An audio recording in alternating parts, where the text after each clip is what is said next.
Recently एक video viral हुई जिसमें एक बच्चा केबीसी में अमिताभ बच्चन के सामने बड़े ओवर कॉन्फिडेंस से रूडली बात कर रहा था। खैर वो तो 10 साल का बच्चा है, नो हेट टू हिम। लेकिन क्या आपको पता है, हम सब भी कहीं ना कहीं लाइफ में उस बच्चे की तरह ओवर कॉन्फिडेंस में दूसरों को डिसरिस्पेक्ट कर देते हैं, जो कि एंड होता है एक बड़े रिग्रेट के साथ। मैं प्रॉमिस करता हूँ आज से पहले तुमने पूरे यूट्यूब पर ऐसी वीडियो नहीं देखी होगी जिसमें मैं अपनी एक स्कूल लाइफ की स्टोरी सुनाऊंगा और कैसे फिर डीप साइकोलॉजी बताऊंगा कि क्या होता है अगर आप किसी को डिसरिस्पेक्ट कर दो। तो हेलो दोस्तों, चलिए इस वीडियो की शुरुआत करते हैं मेरी 11th क्लास की स्टोरी के साथ। तो 11th क्लास शुरू ही हुई थी। मैं उस वक्त बहुत ज़्यादा ईगो और ओवर कॉन्फिडेंस में रहता था। हर टेस्ट में अच्छे मार्क्स आ रहे थे और लाइफ में पहली बार इतनी तारीफ सुनने को मिल रही थी। तो ऐसे ही एक दिन मेरी फिज़िक्स के टीचर ने मेरी नोटबुक चेक करते हुए मुझे बुलाया। मैं टीचर के पास गया और टीचर ने मेरी तरफ देखकर बोला कि तुम्हारी हैंडराइटिंग बहुत ज़्यादा ख़राब है। और मैं अपने ईगो के एकदम कंट्रोल में था, तो मैंने भी बोल दिया बचपन से ही ऐसी है। देन टीचर ने वापस मेरी तरफ देखा और बोला सुधरेगी नहीं है। मैंने भी कह दिया बहुत लोगों ने कोशिश की है सुधारने की, लेकिन कोई सुधार नहीं पाया। यह सुनकर टीचर चुप हो गए। उस दिन मैं बड़ा डॉन टाइप का बन चुका था पूरी क्लास में। सभी खुश हो रहे थे देखकर, किसी ने तो टीचर का जवाब दे दिया। लेकिन फिर 11th क्लास के फाइनल एग्ज़ाम्स में जब मैं पीटीएम में गया और मैंने अपने मार्क्स देखे तो मेरे कुछ बहुत ख़ास मार्क्स नहीं आए थे। और उस दिन जो मुझे डांट पड़ी प्लस जो बेइज्जती हुई, क्या बताऊं। अगर आप किसी की रिस्पेक्ट नहीं कर रहे हो तो याद रखना, भले ही वो आपके सामने ना दिखाए लेकिन वो अंदर से फटने के लिए तैयार हो रहे हैं। जैसे कि अगर तुम अपने दोस्तों से अच्छे से बात नहीं करोगे, उन्हें डिसरिस्पेक्ट करोगे सबके सामने, तो याद रखना जब उनका टाइम आएगा ना तो पूरी अच्छी तरह से बदला लेंगे। अब आते हैं वीडियो के मेन पॉइंट पर। तुम कोई भी हो, मेरी एक बात ध्यान से सुन लो। मुझे ये बात बड़े ही लेट समझ में आई, लेकिन समझ में आ गई।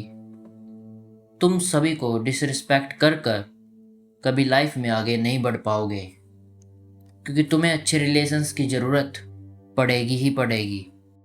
और किसी की डिसरिस्पेक्ट करना उस इंसान के साथ अपना रिलेशन बर्बाद करने जैसा है।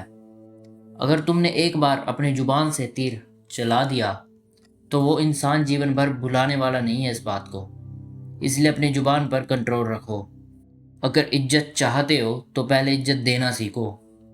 अगर तुम कोई बिजनेस करना चाहते हो तो तुम अपने क्लाइंट और कस्टमर, एक बार तुमने उनको डिसरिस्पेक्ट कर दिया तो वापस तुम्हारे पास नहीं आएगा।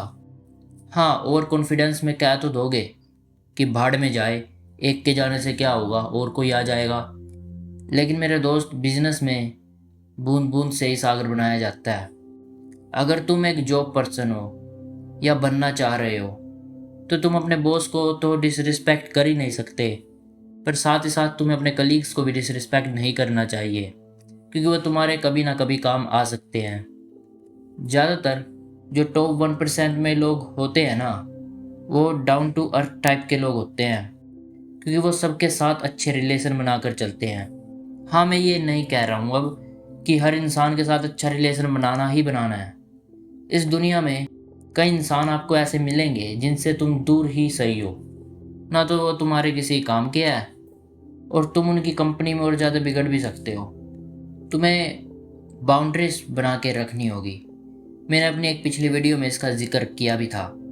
तो याद रखना, रिस्पेक्ट करना सीखो, डाउन टू अर्थ बनो। यही एक समझदार इंसान की पहचान है, क्योंकि एक समझदार इंसान जानता है कि चाहे वो कितना भी अचीव कर ले लाइफ में, कितना भी पैसा कमा ले, कितना भी रुतबा बना ले, लेकिन वो सब परमानेंट नहीं है। क्या लेकर आए थे, क्या लेकर जाओगे। इसलिए हमेशा डाउन टू अर्थ रहना चाहिए। और जहाँ तक बात है उस बच्चे की, तो देखो वो 10 साल का बच्चा है। और हाँ, 10 साल के हर बच्चे को लगता है कि वो सब जानता है। इवन कुछ बड़े लोगों को भी लगता है कि वो सब जानते हैं। लेकिन याद रखना, बहुत समझदार लोग बहुत कम जानते हैं। ये लाइन डीप थी। हाँ, और मैं इन सब बातों से उस बच्चे के बिहेवियर को जस्टिफाई नहीं कर रहा हूँ, लेकिन उस बच्चे से ज़्यादा गलती तो उन तालियां पीटने वालों की है।